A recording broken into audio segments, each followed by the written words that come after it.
Good morning, beta. We have seen half of the story in first video. Rest half we'll see in this second video. सो यहाँ पे writer ऐसे बोल रही है कि once उसके एक मतलब एक्वेंटेंस मतलब जान पहचान का कोई ये जो बैरफुट रैग पीकर्स हैं उनके साथ इस राइटर को लेकर सीमापुरी जाते हैं जो कि दिल्ली की पेरिफेरी में लोकेटेड है. That is what outskirts of Delhi as I told you. यहाँ पे कुछ 10,000 रैग पीकर्स रहते हैं एंड सिंस 1971 ये लोग बांग्लादेश से यहाँ पर आ गए थे एंड यहीं पे वो लोग रह रहे हैं. जैसे तैसे करके ये लोग अपना गुजारा चलाते हैं. सारे बच्चे वहाँ के रैग पिकिंग का काम करते हैं, उसके अलावा उनको कुछ भी आता नहीं है. साहेब उनको ऐसा बोलता है कि many a times I find a rupee और a 10 from this garbage and इसी से उनका गुजारा चल रहा है. साहेब जो है वो मैनी अ टाइम्स राइटर ने ऐसा देखा है कि एक टेनिस कोर्ट के सामने वो खड़ा हुआ होता है और उस टेनिस कोर्ट को बहुत ही मतलब चाव से देख रहा होता है.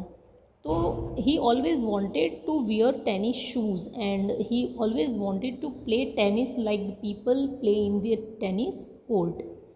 बट ऑब्वियस सी चीज़ है वो उसके लिए पॉसिबल नहीं था.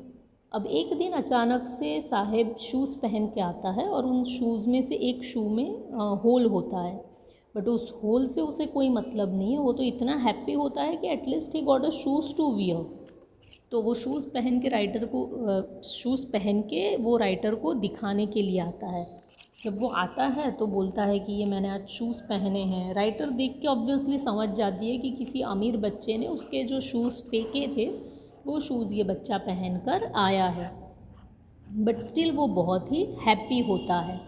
वो राइटर को ऐसा भी बोलता है कि जो टेनिस कोर्ट गार्डन के पास लोकेटेड है वहाँ पे जो गेट कीपर है उसने एक बार मुझे अंदर जाने दिया था बट ऑब्वियसली उसने मुझे टेनिस नहीं खेलने दिया. हाँ, उसने मुझे झूला झूलने के लिए अलाउ किया था और मैं वहाँ पे झूले झूल कर आया था. इतनी सी चीज़ से ये बच्चा बहुत ही खुश हो जाता है.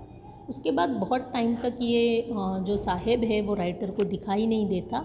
आफ्टर लॉन्ग अगेन वो साहेब को देखती है तो साहेब एक टी की मतलब चाय की किटली पे टी स्टॉल पे वो जॉब कर रहा है. उससे जब वो बात करती है तो साहेब बोलता है कि मुझे 800 रुपीज़ पर मंथ सैलरी मिलती है एंड मुझे खाना यहाँ पर मिलता है. राइटर को ऐसा लगता है कि ये बहुत ही अच्छी चीज़ है. एटलीस्ट उसे मतलब कुछ पैसे मिल रहे हैं, पेट भर खाना मिल रहा है. उसके हाथ में ये जो रैग पिकर है साहेब उसके हाथ में एक मिल्क बूथ होता है, एक टी कंटेनर होता है, कैनिस्टर जो बोलते हैं स्टील का वो होता है एंड मतलब वो चाय सर्व कर रहा है लोगों को. जब राइटर ये चीज़ देखती है तो उसे मतलब ये जो साहेब है उसके फेस पे क्लियरली दिखाई देता है कि वो रैग पीकिंग का जो थैला था उसका बोझ शायद इस कैनिस्टर से कम था. ये कैनिस्टर ज़्यादा भारी हो ऐसा साहेब के चेहरे पर लग रहा था जबकि हकीकत में ऐसा नहीं था. बट वो उसके फेस पे ये चीज़ दिख रही थी. जब वो साहिब से बात करती है तो साहेब ऐसा बोलता है कि अब मैं अपना खुद का मास्टर नहीं रहा हूँ. The meaning of that sentence is कि वो पहले ही भले ही रैग पिकिंग करता था जो कि ये काम से ज़्यादा मुश्किल काम था, गंदा काम था, बट स्टिल वो अपना खुद का मालिक था. बट आज he need to follow some other persons rules orders. वो जैसे बोलता है वैसे साहेब को करना पड़ता है. तो राइटर यहाँ पे ये कहना चाहते हैं कि साहेब जो है उसका बचपन कहीं खो चुका है. वो मतलब चुरा लिया गया है. नॉर्मल बच्चों की तरह उसे अपना बचपन नहीं मिला है. ना वो अच्छा खाना खा पाता है, ना वो पढ़ पाता है, ना बेसिक उसकी जो नीड्स है, बेसिक फैसिलिटीज़ है वो भी इन बच्चों को मिलती नहीं है. ये स्टोरी सिर्फ एक साहेब की नहीं है. ऐसे लाखों करोड़ों बच्चे हमारे देश में इनफैक्ट दुनिया भर में हैं जिनके पास बेसिक नीड की चीज़ें नहीं हैं. So this is the story of Saheb. This was the first story of this chapter lost spring.